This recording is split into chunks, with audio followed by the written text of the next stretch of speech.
Најфреквентниот дел од градот синоќ ја вибрираше со етнозвуците од кавалот, тамбурата, гајдата на Александар, Филип Дамјан и изворно препознатлиот глас на Габриела Јанушевска сплотени во една атракција Монистра.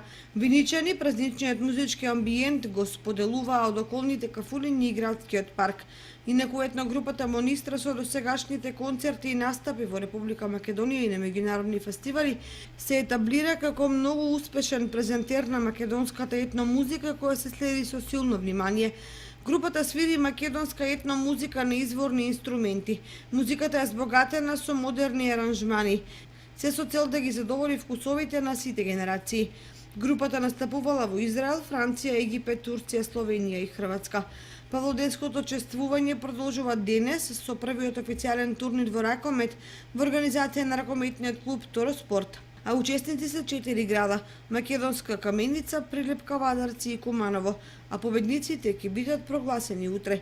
По крстичената Павлоденска седница утре ќе бидат осветени и темелите на новата камбанарија на црквата Свети Лука, а за стократните крводарители градоначалникот Дончев ќе врачи пригодни награди во рамките на традиционалната крводарителска акција.